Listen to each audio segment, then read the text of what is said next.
Olá, gente, tudo bem? Começando então hoje vamos falar sobre o sangue de Jesus, culpa e graça, né? Esse é o tema da mensagem, uma coisa muito forte que eu tenho que tomar um certo cuidado para não parecer algo raso. A gente precisa conseguir entrar no profundo das pessoas para produzir o efeito que a palavra se propõe, né? Mas quando a gente fala de sangue, normalmente a gente associa ou com violência, né, com guerra, ou com hospital, né, com uma doença, com acidentes, né, que tem um acidente de automóvel, um monte de gente sangrando. Mas o sangue de Jesus tem um significado muito diferente, né? A começar pela nossa salvação, quer dizer, um sangue que é o responsável pela nossa salvação, é o benefício maior e principal do sangue de Jesus nas nossas vidas. Mas hoje a gente vai tentar trabalhar aqui um pouquinho mais do detalhamento desses benefícios do sangue de Jesus.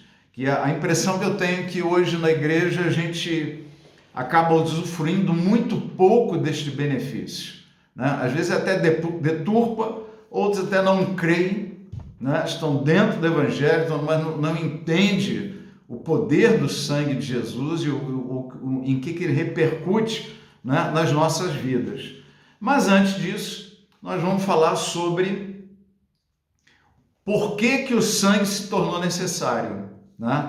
Quando é que começou essa história e o que gerou tudo isso, né? É interessante no livro de Jó, né? Em algum momento Jó está ali contendendo com o Senhor, né? E uma hora Deus fala: Jó, quem é você, né? Onde você estava quando eu criei os fundamentos da terra, quando eu determinei o avanço das ondas do mar, quando eu criei as estrelas e por aí vai, né? E Jó, né, em algum momento, diante de tudo isso, ele fala assim: Deus, eu preciso de um mediador entre eu e você, né? Eu preciso de um intermediário, eu preciso de um mediador, eu preciso de um Messias. Jó começa a enxergar todo o peso do seu pecado, dos seus erros, e ele se coloca diante de Deus e fala: eu preciso de um Messias, né? E para isso que a lei veio também, né? A lei de Deus veio para quê? Para que em algum momento a gente parasse e olhasse: pô, se a santidade de Deus é tanta, e se as exigências da lei são tão pesadas, né? Eu preciso de um Salvador, porque senão eu estou quebrado, né? Eu não tenho saída, estou ferrado na vida, né? E eu preciso de um Messias. Então a história começa, eu vou ler lá aqui em Adão, para a gente começar a ver nos detalhes desse texto as repercussões que essa queda, esse afastamento do homem de Deus, o que trouxe para as nossas vidas e acontece até hoje.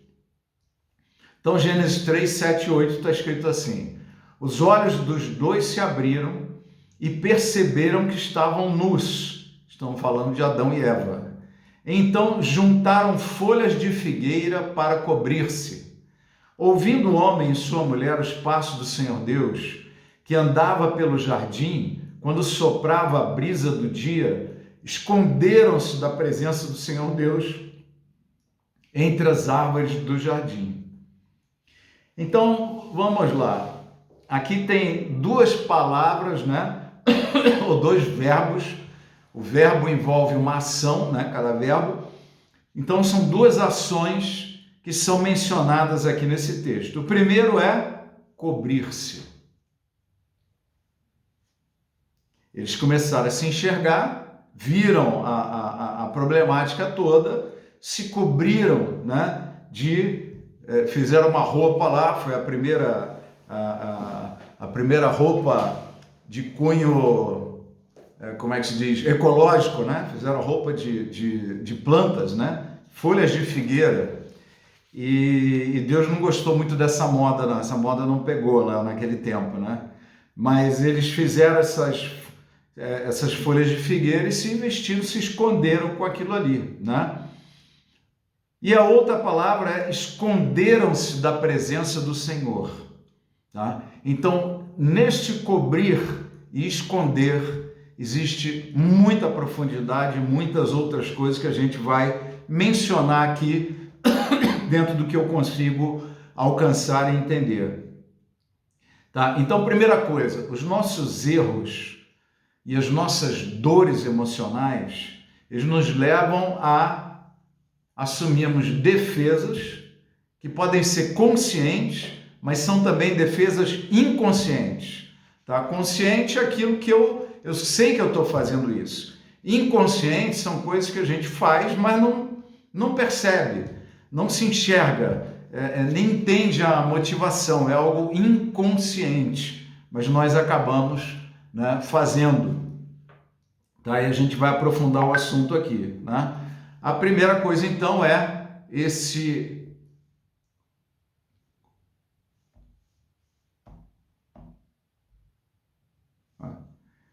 Querendo tirar um barulho aqui que estava incomodando. O cobrir para não mostrar. O que é esse cobrir para não mostrar? É para os outros não verem a minha nudez. A nudez do meu corpo e a nudez da minha alma. Então a gente se cobre, né? A gente se cobre com máscaras, a gente se cobre com transferências, que a gente vai falar daqui a pouco, mas a gente começa a não querer mostrar aquilo que nós somos. Então você entra num ambiente de igreja hoje, é algo que a gente vai aprofundar mais para o final, né? Mas no ambiente de igreja, você chega lá, né? Muita gente chega quebrando uma pau no carro, quando entra na igreja, ô irmão, a paz, né? Glória a Deus, ô que alegria te ver, né? Parece que muda assim o estado emocional numa velocidade surpreendente. E via de regra não é uma mudança de estado emocional, né? É só uma mudança de papel, de máscara, né? A gente mostra alguma coisa que não é a realidade, né, que está acontecendo. Então, na igreja, às vezes, você tem vergonha de falar muitas coisas, você pode ser discriminado, né? Muitas igrejas, o líder, eu já tive muitas conversas com pastores que falaram comigo, eu quero me abrir contigo, porque se eu for me abrir com a minha liderança, né, às vezes é um bispo, é um líder de pastores, hoje tem tantas terminologias, né? Mas enfim, se eu for me abrir com uma pessoa dessa, ele vai me colocar de banco, vai me deixar aí uns 6 meses fora e tal, e eu sei que não é isso que tem que... Não é o momento, eu preciso de ajuda, eu preciso de um suporte, mas eu não preciso ficar fora da obra, né? Mas nesse ambiente de uma suposta super santidade de todos, né? Existe esse tipo de pressão e as pessoas se escondem, as pessoas não se mostram, as pessoas se cobrem de uma imagem, de um papel, né? Os pastores, então, líderes em relação aos membros, aquela posição de santidade, aquele negócio, né? Outro dia eu ouvi um pastor dizer, não, que por fora eu estou um docinho e por dentro eu estou todo amargo, eu estou no meu... Quer dizer, a gente é induzido, né, a assumir essas máscaras, né? Assumir papéis que na realidade nós não estamos vivendo, pelo menos naquele momento, né? E a outra coisa é o esconder, né? O que é o esconder? O esconder, ele pode ser consciente e pode ser inconsciente. Mas se esconder é, por exemplo, aquele assunto que você não gosta de falar. Alguém vai puxar o assunto, eu não quero falar sobre isso. Por quê? Porque me faz mal, me dói, né? Ou você não quer falar porque se sente culpado, né? A culpa é algo sempre muito pesado, né? E a culpa teve origem ali no pecado, né? Na queda do homem. Ali começou a questão da culpa na vida humana, né? No ser humano e na sua relação com Deus e na sua relação uns com os outros. Então, quando eu não quero enfrentar o problema real, para quê? Para não sentir as dores da alma proporcionadas pela queda, né? Você imagina o trauma de Adão de ter sido criado e viveu, experimentou o Éden, onde ele tinha tudo, e de repente ele perde esse tudo e está numa terra que agora ainda é uma bênção, mas é amaldiçoada. Ela já não dá o seu fruto. Ele já não tem um domínio de si mesmo, né? Ele se tornou um escravo dos seus próprios erros. Então, o que a Bíblia chama de escravo do pecado, né? O homem está, sem Cristo, ele está debaixo do domínio do pecado. Então, o trauma disso daí, né? A gente tende o quê? Se esconder. E foi o que Adão fez. Ele não queria encarar o problema real, né? Falar sobre o problema. Falar, olha, meu Deus, eu errei. Fiz uma burrada enorme, uma coisa absurda. E agora, o que a gente pode fazer? Não, ele foi e se escondeu, né? E esse esconder-se, esse cobrir de Adão e Eva, eles são presentes até hoje nas nossas vidas.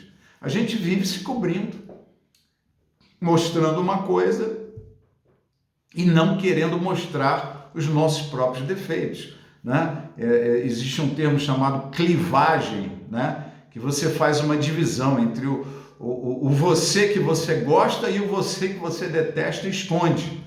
Você tenta fingir que ele não existe. Você mostra para os outros que ele não existe. Mas às vezes não aguenta a casa, né? Você chuta o pau da barraca e acaba mostrando mesmo algumas coisas que você não gostaria de ser, né? Então a gente tem até uma dificuldade em amar e aceitar a nós mesmos na nossa integralidade. Nosso lado ruim e o nosso lado bom, né? As coisas boas que existem em nós e as coisas ruins. A gente tem uma dificuldade de autoaceitação. É muito comum.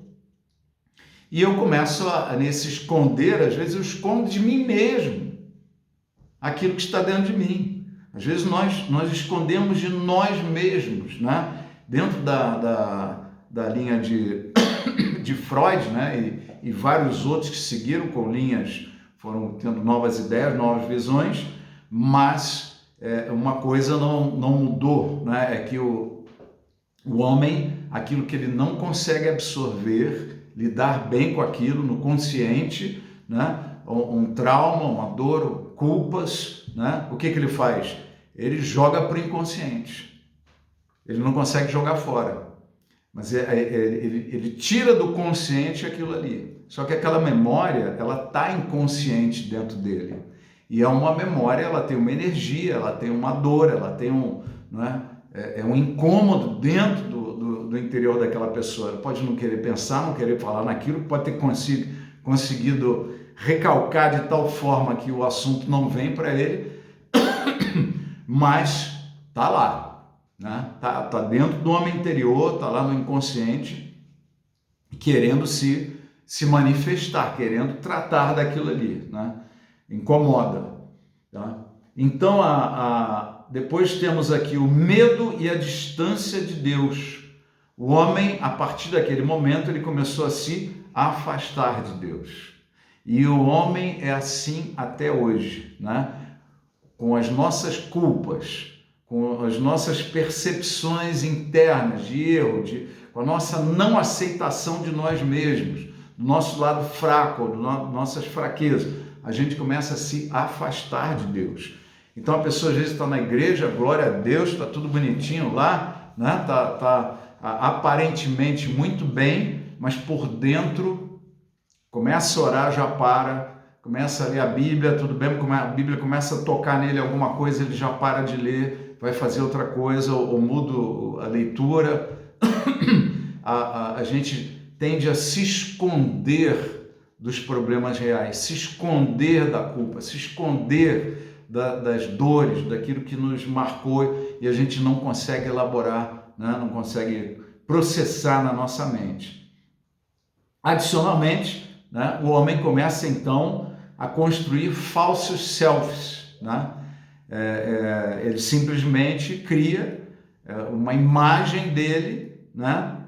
Dele mesmo que ele não é, né? Então o falso self é uma imagem externa diferente do homem interior real, tá? Então o homem interior real, ele tem o seu próprio self, não é exatamente o ego, né? Mas é o seu ser, é aquilo que como você se enxerga, quem você é realmente, né? E é o seu self, né? Então tem um self verdadeiro e um self que é um fake, né? Que a gente mostra para os outros, que a gente às vezes até vive esse outro self, é um pouco mais profundo do que a máscara, tá? A máscara é um negócio bem externo, o self é uma coisa um pouco mais interna, que você cria uma pessoa dentro de você que você não é, mas você está criando para você mesmo, você acredita que você é aquilo, você começa a trabalhar com aquilo, mas não é real, né? É um falso self, tá? E aí nós temos então máscaras conscientes e inconscientes, tá? Então, que todos nós podemos chamar de folhas de figueira de Adão e Eva, né? O que a gente chama hoje de máscaras. Para Adão e Eva, metaforicamente, podemos trabalhar com umas folhas de figueira, que eles se cobriram.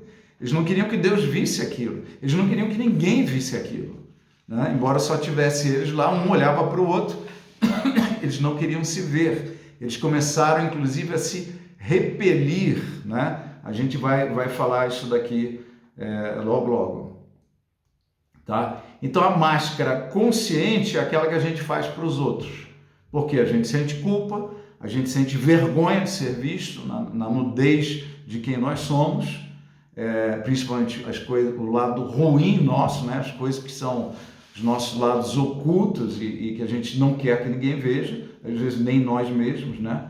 É a minha imagem, o orgulho, o que vão pensar, né? Essa é a motivação das máscaras conscientes.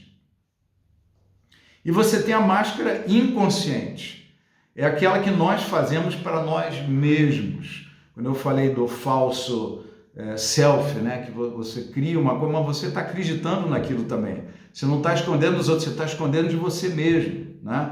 Então, são essas máscaras inconscientes, né? Coisas que a gente recalcou, que reprimiu, né? Que a gente não consegue elaborar, não quer ver, não quer lembrar, não quer sentir o que nós sentimos quando a gente se lembra e pensa naquilo, né? As nossas culpas. Então, tudo isso a gente trabalha para lançar no esquecimento. Joga para o inconsciente, tenta nunca mais esquecer, e tem coisas que você consegue reprimir de tal forma que depois você fica na dúvida se era verdade ou não. Isso aconteceu ou não aconteceu, né? Quantos casos que a gente trabalha, às vezes, aí que a pessoa reprimiu de tal forma que ela esqueceu que era verdade, né? E um dia você consegue trazer de volta para a pessoa conseguir processar aquilo e trabalhar melhor com aquilo. Por quê? Porque existe uma inquietação interna na nossa alma com coisas que a gente não elaborou.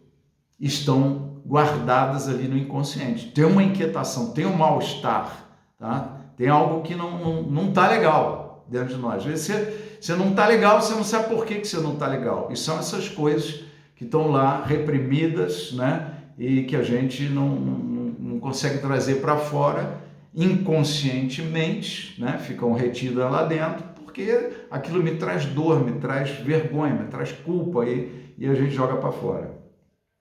A realidade joga para dentro, né? Bom, dentro desse processo a gente acaba perdendo a sinceridade, a transparência, né? Nós não somos mais quem nós somos em quase todos os ambientes que a gente vive. A gente não consegue ser transparente, acaba se escondendo, né? Se ocultando. O que é a sinceridade? A origem dessa palavra é sem cera, porque as máscaras eram feitas de cera na antiguidade, né? Então um ator, ele fazia uma máscara à base de cera. Então quando ele fala sem cera, é uma pessoa sincera, que está sendo transparente, é ela mesma, é o self verdadeiro dela, não é o fake, né? Não é uma imagem que ela criou para nós, é uma pessoa sincera, tá? Não estamos falando aqui do sincericida, eu falo o que eu penso mesmo e tal, não é que, mas é um suicida, é um homicida, né? Ele se mata os outros, né? Com a sua sinceridade agressiva, violenta. E aí nós vamos então para um outro ponto, que é a transferência, que é uma defesa da culpa. A culpa é um problema seríssimo na vida do ser humano e na vida dos cristãos, dos homens e mulheres de Deus, é um problema seríssimo. E a transferência é uma defesa em relação a isso. Tá? Então vamos ver aqui em Gênesis 3, versos 12 e 13. Disse o homem: foi a mulher que me deste por companheira que me deu do fruto da árvore e eu comi. O Senhor Deus perguntou então à mulher: que foi que você fez? Respondeu a mulher: a serpente me enganou e eu comi. Então vamos lá. Deus encontra Adão, né? E antes ele fala: Adão, onde estás? O que fizeste? E Adão, a conversa se desenvolve e Adão rapidamente responde: fui a mulher que você me deu. Então ele botou a culpa na mulher e botou a culpa em Deus. Eu não pedi, eu não pedi essa mulher, você que me deu ela. E essa mulher que você me deu, ela me deu do fruto e eu comi. Eu não tenho culpa nenhuma, né? Sabe aquela história que a gente joga a culpa para todo mundo e não tem culpa nenhuma, não, eu sou totalmente inocente nessa história, né? Então isso se chama transferência. Adão transferiu a responsabilidade para Deus, jogou de volta: Deus, foi a mulher que você me deu. Olha o que ela fez. O que ela fez? Ela me deu do fruto da árvore. E eu comi, como se não tivesse problema nenhum ele comer, como se ele não tivesse outra alternativa senão comer, né? Então isso não foi uma confissão, isso foi uma transferência de culpas. Jogou a culpa na mulher e jogou a culpa em Deus. E a mulher, não tendo mais em quem jogar a culpa, ela jogou a culpa no diabo. Foi a serpente que me enganou, né? E realmente a serpente enganou a mulher, né? No Novo Testamento a palavra de Deus fala sobre isso. Mas veja, a consciência culpada, ela nos leva a não assumir responsabilidades. A gente sente a culpa e não assume a responsabilidade, né? Isso acontece em tudo, tá? Por exemplo, a pessoa passou pela pandemia e perdeu muito dinheiro, não conseguiu achar uma solução, não se acomodou naquela situação, fica presa dentro de casa, não sei o que fazer, não tem o que fazer, né? E a culpa é da pandemia. Agora estou numa encrenca danada e a culpa é da pandemia. Mas que ações você teve para tentar remediar essa situação e fazer? Muitas vezes a gente não toma ações, ou toma ações totalmente desfocadas, ações fora de linha, né? Mas aí, olha, eu estou quebrado, sabe? Eu fiquei péssimo por causa da pandemia. Muita gente ficou rica na pandemia, né? Teve gente que prosperou, teve gente que achou caminhos novos que não existiam, enxergou. É claro que a pandemia trouxe consequências pesadas para todo mundo, mas assumir a responsabilidade, né, pela situação, eu preciso agir. Então, quando a gente transfere a culpa, a gente está se eximindo de responsabilidade. Quando a gente se exime de responsabilidade, nós não agimos. A gente não tem atitude. A gente não parte para uma solução, não vai para cima do problema para tentar resolver. A gente fica acomodado ali. Tá? Então, a gente começa a transferir a culpa para os outros, né? E também não age e não sente que precisa reparar alguma coisa, né? Você causou um problema, você criou uma situação, você viu Adão tentando reparar o que é alguma coisa? Não. Ele agindo para resolver, né? Deus, me perdoa, me dá uma saída, o que a gente pode fazer aqui? Ele não pediu nada, ele não teve ação nem de oração, né? A oração, ela é um princípio da ação, né? Você ora, se coloca diante de Deus, você está pedindo uma ação de Deus e o que eu faço, né? Como é que eu posso cooperar com essa situação aqui para resolver? Adão não fez nada disso, nem Eva, né? Adão botou a culpa em Eva. Quer dizer, aí a gente começa a ver que a questão da culpa, ela nos traz problemas graves de relacionamento, graves, né? Virando a página 2 aqui, né? Adão transferiu a culpa ou responsabilidade para Deus e para Eva, aqueles a quem ele mais deveria amar e defender, né? Deus falou para Adão, guarda o jardim, né? E o que Adão guardou, deixou a serpente tomar conta e ainda fez o quê? Botou a culpa em Deus e em Eva. Ninguém mandou você me dar essa mulher, né? Então ele, por não assumir a culpa do próprio erro, ele tenta se desvencilhar dela, empurrando a bola para Eva. E fala até com Deus sobre isso. E foi essa Eva que você me deu, né? Então a transferência, que é uma defesa da culpa, ela, além de nos tirar da ação, porque a gente fica se justificando, jogando a culpa em outro e tal, ela destrói relacionamentos.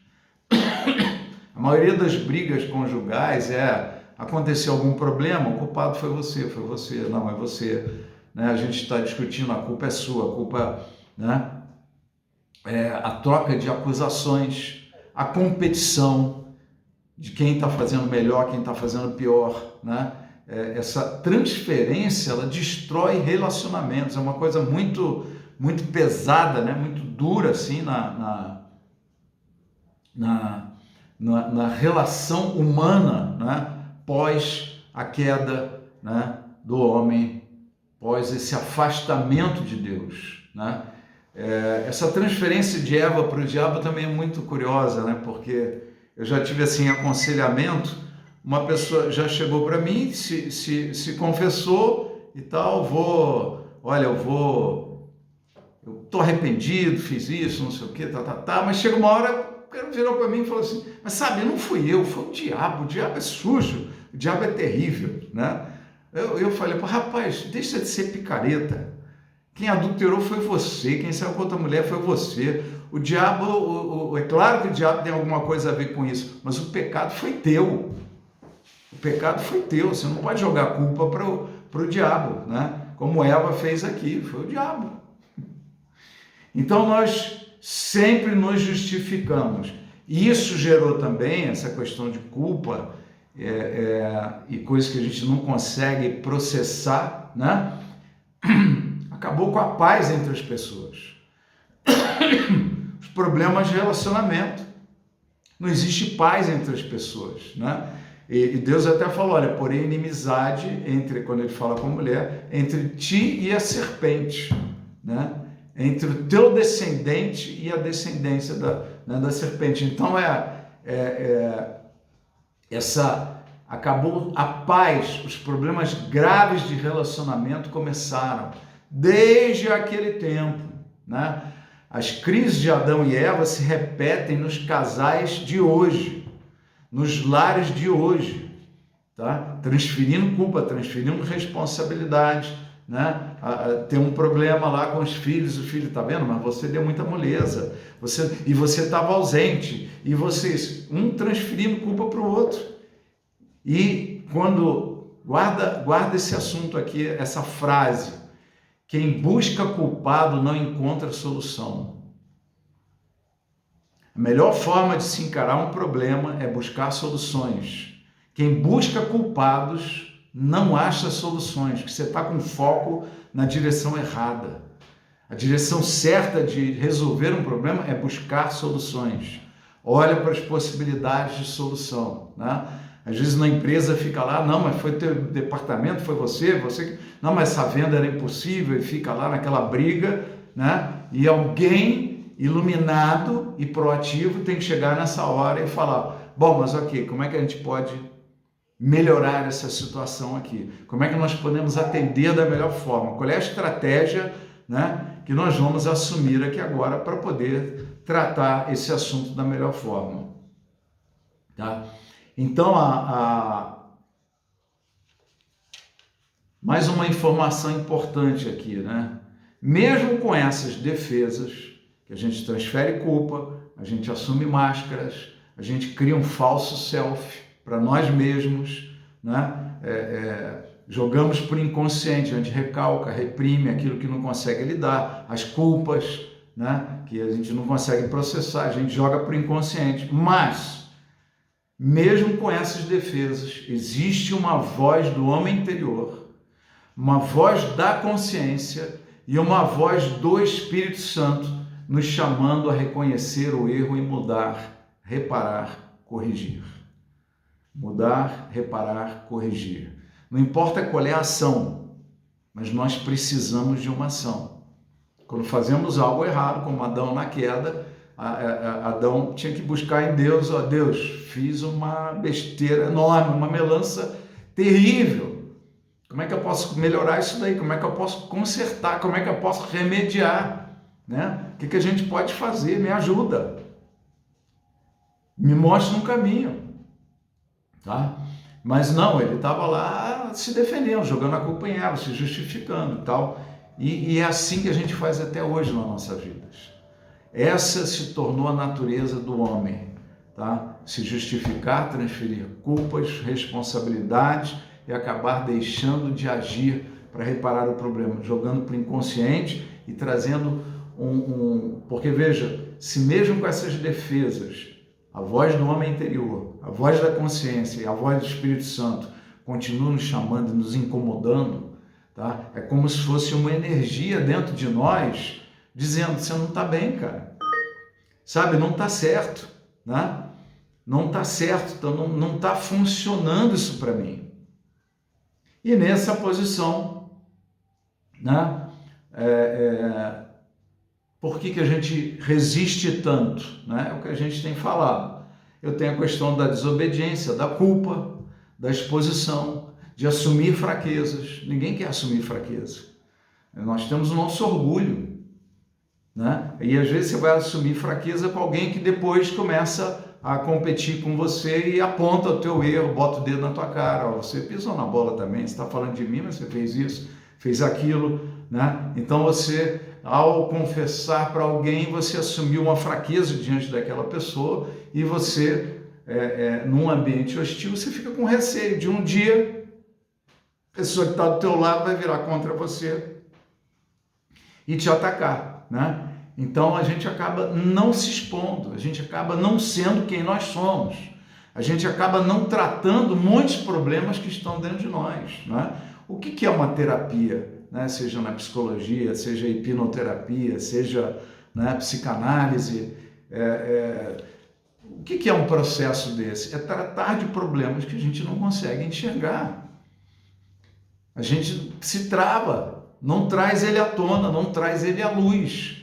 Então existem terapias, existem processos terapêuticos, né, que não são terapias, mas que eles tratam da nossa alma, né, dentro do processo, acaba tendo um tratamento, tá? E o que é esse tratamento? É trazer as coisas que estão lá dentro, traz para fora, traz à luz. Vamos falar desse assunto que você não quer falar, que você não consegue falar, né? Por que você não consegue? Vamos buscar um caminho, seja ressignificando, seja pedindo perdão, seja indo reparar alguma coisa com alguém. Qualquer que seja o caminho, nós precisamos, né, dar essa abertura, trazer à luz, né, como diz a palavra de Deus, no dia do juízo, tudo virá à luz, né? Nada ficará oculto. Então o Espírito Santo hoje está dentro da igreja, ele trabalha em nós para que a gente não entre em juízo, certo? Como Jesus, o apóstolo João falou, né? Uma fala de Jesus, né? Aquele que crê no Filho não entra em juízo, né? Já passou da morte para a vida, ele não entra em juízo, né? Vai ser arrebatado e já está na glória. Então veja, vamos começar a ver agora então o sangue de novo, né?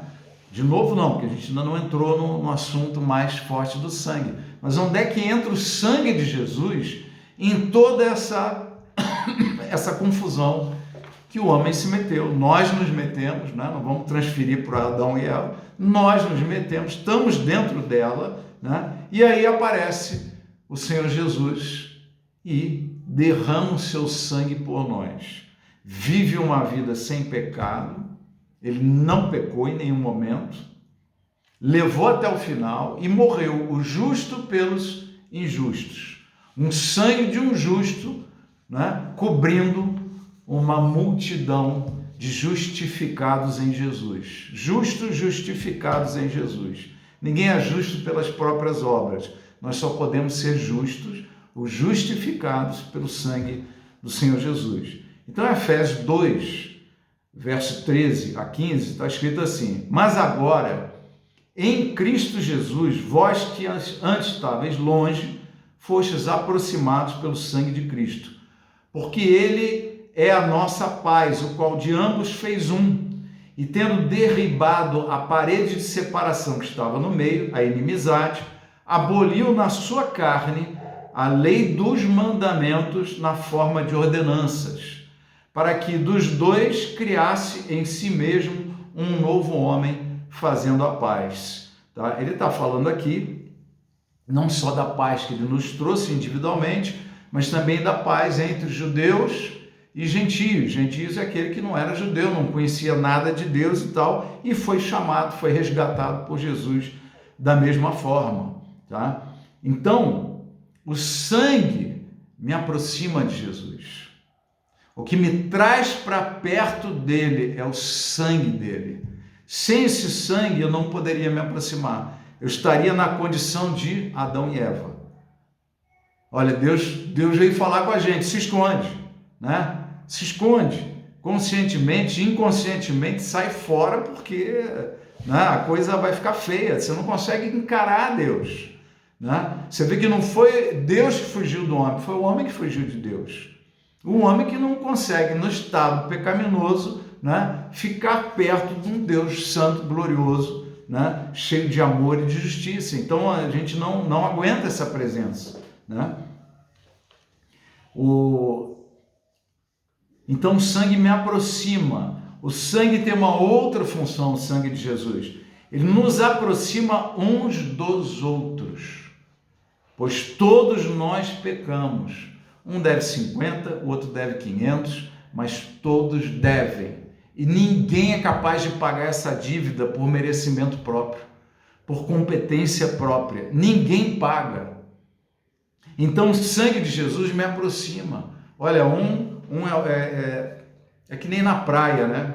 Hoje está ficando um pouco diferente, mas na praia você tinha essa situação. Você ia para a praia e tem rico, tem pobre, tem um cara do morro, né? Ali, eu fui criado em Copacabana, em Ipanema. Então tem o cara do morro, da Rocinha, que joga futebol todo mundo junto, mergulha, faz, conversa, né?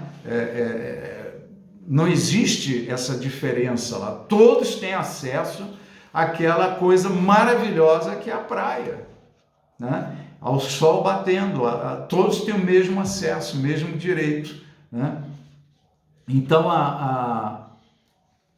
eu participo hoje de um grupo, um trabalho que eu achei muito legal, né? Aliás, tem colegas aqui hoje participando, que se chama Passos. É um trabalho que veio daquela igreja sem propósitos, né? Aquele material todo da igreja sem propósito, uma igreja americana, muito forte, enorme, que influenciou o mundo inteiro aí com esse trabalho de igreja sem propósito. E eles fizeram um trabalho para ajudar, né, ao tratamento pessoal e tratamento de dependentes químicos e tal, mas também trabalha processo das emoções. Então é um grupo que é muito interessante, porque dentro do grupo tem pessoas totalmente diferentes, algumas um pouco mais parecidas, outras muito diferentes, mas ali é todo mundo igual. E é um ambiente de confissão, as pessoas começam a falar. E é um trabalho que a forma que ele é conduzido, você não vê ninguém reclamando da mulher, reclamando do marido, reclamando do chefe. Não, você está ali para falar de você. Então você não transfere, você não joga culpa, você não se justifica. O trabalho ali é o quê? É deixa fluir e vir à tona as coisas que você precisa melhorar, que você precisa tratar. é um tratar de Deus. E é impressionante como as pessoas começam a se sentir à vontade. Por quê? Porque eu pensei que só eu pecasse assim, né? Mas todo mundo está nessa. Então eu me sinto à vontade nesse grupo, eu me sinto aceito, eu me sinto amado. E era isso que Jesus transmitia enquanto estava em carne conosco, transmitia a aceitação. Publicanos, pecadores, prostitutas, o pessoal da noite, né? Ladrões. Então ele se cobradores de impostos, né? O político safado, né? Todos se sentiram aceitos e abraçados por Jesus e se achegaram a ele. Gente, a igreja, ela precisa ser um ambiente de aceitação mútua. Nossas igrejas, no dia que se chama hoje, tem dificuldade. Eu ouvi de pessoas fazendo esse trabalho, se chama Passos, tá? São 12 passos, é algo que veio trabalhado em cima daquele 12 passos lá do Alcoólatras Anônimos, né? Então, você vê as pessoas se dizerem, aqui eu consigo me abrir, mas dentro da igreja, se eu falar isso, eu me botam no banco, me tiram da igreja, vão começar a me olhar torto, né? Então, por quê? Porque a gente não se sente aceito dentro da própria igreja. E a igreja de Jesus, veja, a igreja é chamada de quê? O corpo de Cristo. Nós somos braços, pernas, olhos, lábios, ombros, peitoral de Jesus. Nós devemos representar o que ele é e como ele quer ser representado. Então nós precisamos ter uma mudança no nosso perfil de igreja. E não é falar da igreja dos outros, vamos falar de nós. É muito fácil a gente chegar aqui, eu vejo muitas vezes pastores ministrando, não, porque a igreja hoje está assim, e sempre falando de outra igreja. Mas vamos falar de nós, que não adianta falar mal dos outros. Vamos falar de nós. O quanto que a gente pode ser diferente dentro desse ambiente para proporcionar para aquele que está perdido e para o que está dentro da igreja. Ele precisa de tratamento, precisa de deixar as coisas, as trevas dele virem à tona para serem tratadas na luz. Porque a igreja acaba se tornando um local onde um monte de gente cheia de trevas esconde para que as suas trevas não venham à luz.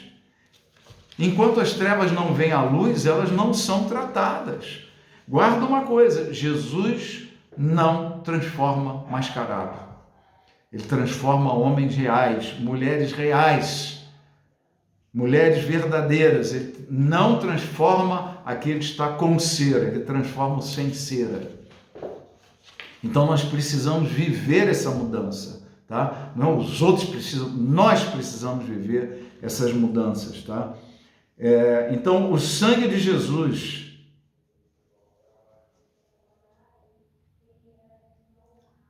com o sangue de Jesus eu me sinto amado, como eu sou, eu me sinto aceito, eu me sinto perdoado, tá? Eu não preciso então mais de máscaras conscientes. Eu começo a jogar fora as máscaras. Diante de Jesus eu jogo fora as máscaras. Porque quando eu sou fraco, aí é que eu sou forte, como disse o apóstolo Paulo. Por quê? Porque eu trouxe à luz aquilo que era trevas em mim. Eu mostrei a minha fraqueza. E ao assumir uma fraqueza diante de Deus, existe uma ação já determinada por Deus, da graça de Deus, para nos transformar, para nos fortalecer, para tocar naquele problema e trazer uma nova realidade sobre ele. Tá? Então, nesse ambiente de liberdade, sem culpas, sem vergonhas, paulatinamente, inconscientemente, eu começo a abrir mão até das máscaras inconscientes. Aquilo que eu estava escondendo, eu começo a me lembrar, começo a trazer à mente, né? Eu permito conscientemente que o inconsciente comece a se tornar consciente. E a gente vai trabalhando essas coisas que eu não queria pensar, não queria ver, não queria enxergar em mim mesmo, em nós mesmos. Então ela traz, o sangue de Jesus traz para perto de Deus. O sangue de Jesus traz paz interior e exterior, paz uns com os outros, porque não existe o melhor. Todos carecem da glória de Deus, né? Todos pecaram, não há um justo sequer, e sem o sangue de Jesus ninguém é justificado. Então ele promove unidade, porque essas diferenças entre os homens, elas são derrubadas, tá? Um é melhor, outro é pior. O judeu tinha muito disso e tal, e aí chegou o apóstolo Paulo em Efésios, escreve esse texto aqui e fala, olha, acabou a inimizade, não tem melhor, não tem pior, todo mundo é igual, vocês são um só corpo em Cristo. Ele aboliu as ordenanças da lei, tá? Que foi o texto que a gente leu aqui, né? Aboliu na sua carne a lei dos mandamentos na forma de ordenanças, tá? Então o Antigo Testamento, as pessoas eram regidas e dirigidas pela lei. A lei determinava tudo, então é regrinha assim, assim, assado. Em Cristo, o apóstolo Paulo nos apresenta no Novo Testamento que esse tempo era o tempo da infantilidade, da imaturidade. Agora nós chegamos no tempo da maturidade. Então nós recebemos o perdão, a redenção, e o Espírito Santo vem habitar dentro de nós. Então a igreja hoje não é regida por leis, ela é regida por princípios e dirigida pelo Espírito Santo. Houve uma mudança de padrão. Não é uma lei que determina como agir, o que devemos fazer, sim ou não. Não temos que ir para o Antigo Testamento. A gente tem que olhar o Novo e ver quais são os princípios. Você quer ver aonde que a Bíblia é muito clara sobre essa mudança? Não são ordenanças agora, são princípios. Quando Jesus disse, né, quais são os dois maiores mandamentos, os dois principais? Amar a Deus de todo o teu coração, toda a tua alma, tal, sobre todas as coisas, e amar ao próximo como a si mesmo. Se você fizer isso, você cumpre toda a lei e os profetas. Tá? Esquece os detalhes, vem para o princípio, esquece as regrinhas, as ordenanças, porque a lei dos mandamentos na forma de ordenanças foi abolida, como abolida? No corpo de Jesus. E Jesus quer trabalhar conosco em tempo de maturidade, são princípios. É o princípio do amor a Deus, é o princípio do amor ao próximo como a si mesmo. Tá? Então, você começa a estudar mais a fundo o Novo Testamento, você vai ver que são princípios que vão nos reger, vão nos dirigir daqui para frente. Tá? E o Espírito Santo de Deus. Então, nunca o Espírito Santo vai te falar alguma coisa que não está na palavra. E nem a palavra, né, vai dar diretrizes que o Espírito Santo vai falar alguma coisa diferente. Não, os dois estão completamente alinhados em Jesus Cristo, porque tudo é trazido para Jesus, tá? Então, nesse ambiente, tá? Nessa atmosfera de graça, em amor, de aceitação mútua, nós somos transformados, sem merecimento humano, mas pela poderosa graça de Deus em nós, tá? Se a gente entende que, não é pela força do homem, não é por merecimento humano, eu não mereço, não é nada por isso, mas é um ambiente de aceitação. Nós estamos olhando para Jesus. Olhando para Jesus, nós somos mais parecidos com eles.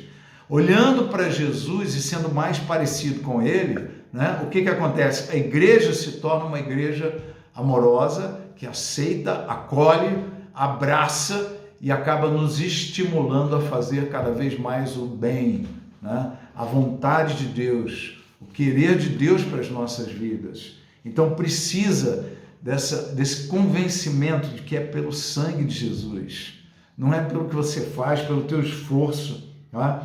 Então vamos ver aqui em Hebreus 10, 19, 22, eu vou voltar nesse assunto. Portanto, irmãos, temos plena confiança, em outros textos, outras traduções, plena ousadia ou plena intrepidez, para entrar no Santo dos Santos pelo sangue de Jesus. O Santo dos Santos é o lugar santíssimo, né, onde está a essência maior do Pai, né, a sua glória e tal.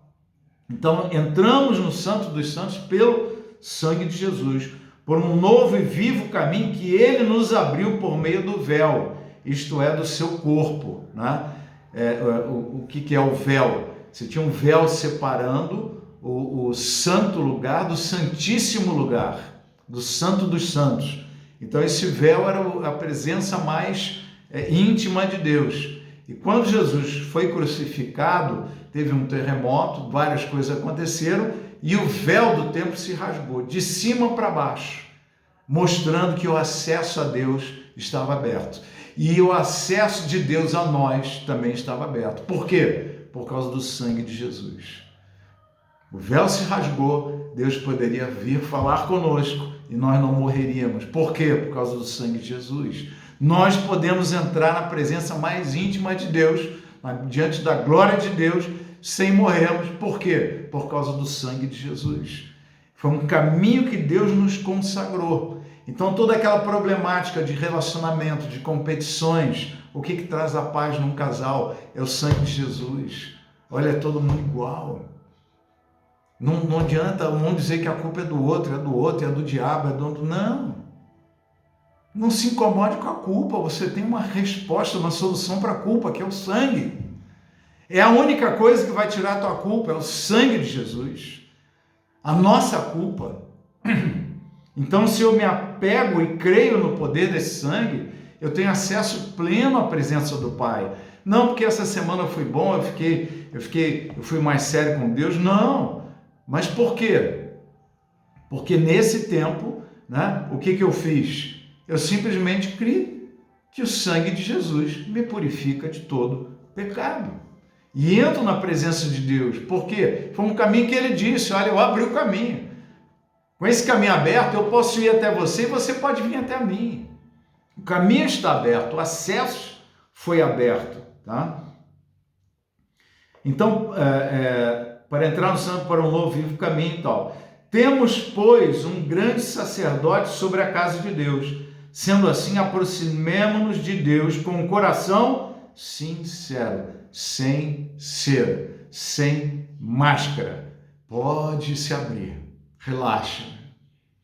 Relaxa nas tuas defesas. Solta as armas. Solta as justificativas. Solta as transferências. Solta a culpa. O sangue de Jesus já te trouxe a solução para isso. E aí você pode ter paz com Deus por intermédio deste sangue do Senhor Jesus. Você pode ter paz uns com os outros. Você pode se aproximar de Deus sem fingir que está tudo bem, sem achar que você é aquele crente poderoso, filho. Não, coração sem cera, tá? Com plena convicção de fé, tendo os corações aspergidos para nos purificar de uma consciência culpada. A consciência culpada que nos afasta de Deus, tá? O sangue de Jesus nos livra dessa culpa. Então eu não preciso ter aquela consciência culpada, eu posso entrar na presença de Deus. A única coisa que me dá uma consciência limpa não é ter passado um mês fazendo tudo certinho, não. A única coisa que me dá uma consciência limpa é a convicção do poder do sangue de Jesus para me purificar, para me perdoar os pecados, me redimir, me abrir o acesso pleno à presença do Pai. Tá? Vamos para a página 3. O horário já avançou bastante, né? Então temos aqui a ousadia em plena confiança para falar com o Pai, já falamos sobre isso. Fomos purificados e livres de uma consciência cheia de culpas. Podemos nos aproximar com o coração sincero. Agora vamos falar então um pouquinho da igreja, tá? Que eu já dei uma introdução, mas vamos falar um pouco mais. A igreja precisa viver um ambiente de restauração, de paz, sem culpas, sem acusações, estimulando a prática do bem. Estimulando a prática do bem. Esta é a igreja terapêutica, constituída de pessoas transparentes, não de pessoas mascaradas, não de falsos fakes, de falsos selfies, né? de fake selfie, né? Uma igreja que dá espaço, pessoas que dão espaço à transparência mútua. A igreja que entende e crê no poder e no significado do sangue de Jesus. Isso é o que nós precisamos gerar, um ambiente de amor, de aceitação mútua, onde as pessoas se perdoam, onde as pessoas se amam, se aceitam, as pessoas se sentem acolhidas quando entram numa igreja assim, se sentem abraçadas. Mas ao contrário disso, nas nossas igrejas hoje, nós temos um ambiente de críticas. Olha o pastor aí, o que está fazendo? Olha, o fulano lá, o outro bebe cerveja, tá vendo? Aqui ele faz isso. Olha, eu vi aquele casal discutindo, ele brigou com a mulher brigou com ele. Essa mulher é muito nervosa, olha como é que ela trata os filhos. É um ambiente de crítica, é um ambiente de cobrança, de aparência. Não briga na frente do povo. Nós temos que brigar escondido aqui. Mas está brigando ou não está? O ódio está ali ou não está? O Adão e Eva estão predominantes ali naquele ambiente ou não estão? Né? Então, é uma vida de aparência, um ambiente de cobrança e cheio de culpas, um ambiente de rejeição a quem não se adequa. Se você não entra no ambiente, você não pode servir, você não vai fazer isso, você não vai fazer aquilo. Então, é melhor você manter a aparência. Tá? Bota uma máscarazinha aí de crente santificado, de super diácono, né? De líder de louvor, porque senão você está ferrado, você não vai poder participar de nada. Do púlpito, nós acabamos tendo mensagens frequentemente duras de pastores que vivem problemas com a culpa e lutam humanamente para ser alguém melhor, mantendo as aparências. Enquanto não muda de verdade. Enquanto eu não sou transformado, eu vou mantendo a aparência. Como eu falei de um pastor que comentou assim com a gente, falou, olha, por dentro, por fora eu estou um docinho. Vocês olha, pastor docinho, por dentro eu estou todo amargo, estou todo não sei o quê, mas eu seguro a onda. Né? Por quê? Porque é um falso fake, é um falso self, né? Sendo mostrado para fora. Por quê? Porque senão vão julgá-lo. Vão achar, não, você não pode ser pastor, um pastor não pode fazer isso. Né? A gente tem uma mão muito pesada dentro da igreja, com as pessoas da igreja, com as pessoas de fora da igreja. E isso faz com que quem chega não se sinta acolhido, isso faz com que quem está dentro não seja tratado, porque as trevas ficam escondidas. E Jesus não transforma mascarados, ele só transforma pessoas reais, transparentes, sinceras.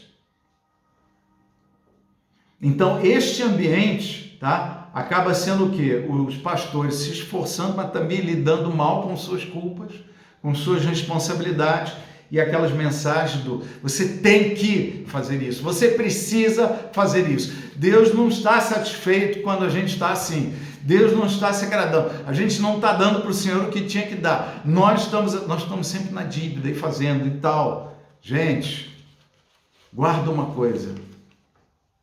Não é por merecimento humano. Não é por merecimento humano que nós vamos ser transformados. Nós vamos ser transformados pela graça de Jesus. Olha para Ele. Olha para Jesus. A coisa está feia, está não sei o quê. Vamos ver o que está na Bíblia. Vamos ver o que está na Bíblia. Vamos orar, vamos fazer o quê? Mas olha para Jesus. Você pode estar orando, pode estar lendo a Bíblia, pode não estar olhando para Jesus. Olha para Jesus. Esse é o foco de todas as coisas. Olha só o versículo aqui no final da página 3, 2 Coríntios 3,18. E todos nós com o rosto desvendado, tá? Tiraram as vendas, né? Contemplando como por espelho a glória do Senhor. A gente está contemplando, olhando para o Senhor e contemplando a sua glória. Somos transformados de glória em glória na sua própria imagem, como pelo Senhor, o Espírito. Então eu preciso ter esse olhar para Jesus. Olha para Jesus. Está tudo errado. Vamos voltar para Jesus. Mas então a igreja não tem que pregar isso daí, a igreja tem que pregar muito mais de Jesus.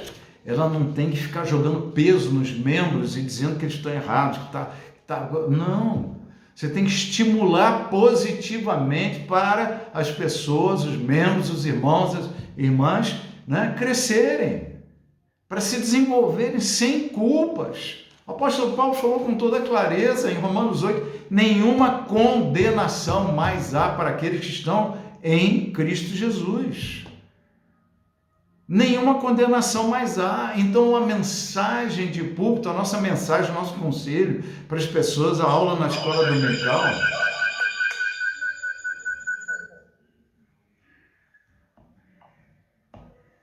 pronto, silenciei aqui, aula para as crianças, né? Não pode ser uma aula que fica jogando culpa.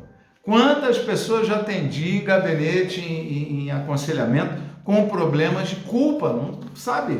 E se sentindo culpado, Deus está zangado comigo, sabe? Eu acho que eu não sei, essas coisas estão acontecendo comigo, é porque Deus está me punindo, tá? Gente, o sangue de Jesus é precioso, é poderoso e é suficiente para te dar uma consciência sem culpas e permitir que você tenha liberdade diante de Deus, chegar para Ele com transparência. A única coisa que nos transforma é olha para Jesus, contempla, né? O Senhor, o Espírito Santo, né? O texto que a gente leu aqui, né? Transformar de glória em glória na sua própria imagem, como pelo Senhor o Espírito. Então, num ambiente onde eu não me sinto culpado, eu sinto liberdade de estar com Deus, eu me sinto livre. Sabe quem é que coloca acusação na tua mente? É o diabo. E sabe que às vezes a igreja, os próprios líderes, nós temos uma tendência a colocar peso na mensagem que não são a mensagem do Evangelho de Cristo. Não são a mensagem genuína do Evangelho de Cristo. Não, mas o que eu tenho que fazer, né, para fazer a obra de Deus? Jesus respondeu com muita clareza, a obra de Deus é esta, que creiais naquele que foi por ele enviado. Creiam nele, essa é a obra, essa é a tua parte. Gente, se há merecimento humano, a glória humana, a soberba humana, a orgulho. Então não é pela força do homem, mas pela graça de Deus. E também não é pela negligência, não quero nada, não. É olhar para Jesus, crer nele, se apega a ele, contempla, olha para ele. Quanto mais você olha para ele, mais você é transformado. Quanto mais você olha para ele, mais parecido você fica com ele. Quanto mais você olha para ele, menos você olha para os problemas, para as situações, menos você vê limites na sua história, menos você vê culpa na sua história. Jesus é aquele que te aceita, te abraça, te acolhe. E é isso que nós devemos ser uns para os outros, para que as trevas que existem em nós não sejam trevas, mas sejam trazidas à luz e possam ser tratadas.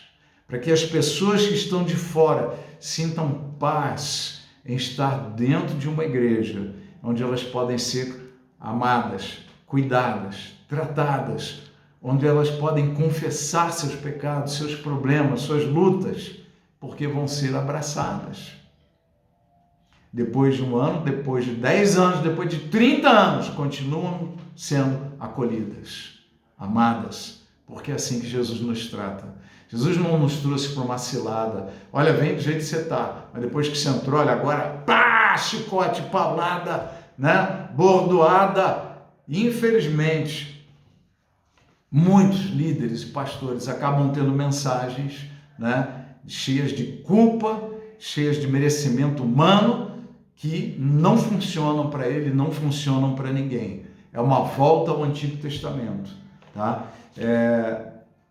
Eu vou caminhar para encerrar aqui agora. Gênesis 3:21. Fez o Senhor Deus vestimenta de peles para Adão e sua mulher e os vestiu. Gente, as máscaras, os falsos fakes, as máscaras interiores, inconscientes, ou máscaras conscientes, exteriores, tá? Todas elas são folhas de figueira. E Deus, quando foi falar com Adão, ele falou, tira essas roupas aí, isso daí não serve para nada, né? Deixe que eu vou te cobrir com a vestimenta correta. Joga fora toda a máscara consciente e inconsciente e coloca as roupas que eu vou te dar. E que roupas que eram essas? Roupas de animal, pele de animal. O que ele estava dizendo? Teve que haver um sacrifício. Ele já estava profetizando o quê? Que a solução seria o Cordeiro de Deus que tira o pecado do mundo. Deixa Deus te vestir com a roupa dele. Qual é a roupa de Deus que Ele está dando para nós? É o sangue do seu próprio Filho, é o sangue de Jesus. Deixe-se vestir por Deus deste sangue. Se confessarmos nossos pecados, Ele é fiel e justo para nos perdoar os pecados e nos purificar de toda injustiça. Não despreze a solução verdadeira e definitiva do Senhor. É Jesus, é o sangue de Jesus, o sacrifício dele por nós. Tira as folhas de figueira. Abre mão das máscaras. Não induza pessoas a usarem máscaras diante de você. Porque você critica, não aceita, olha, não. A pessoa brigou com o filho, tem uma briga conjugal, tem uma situação, olha, o cara tomou uma cerveja, bebeu um pouco mais. Não precisa dar vergonha, peso e culpa, né? Abraça.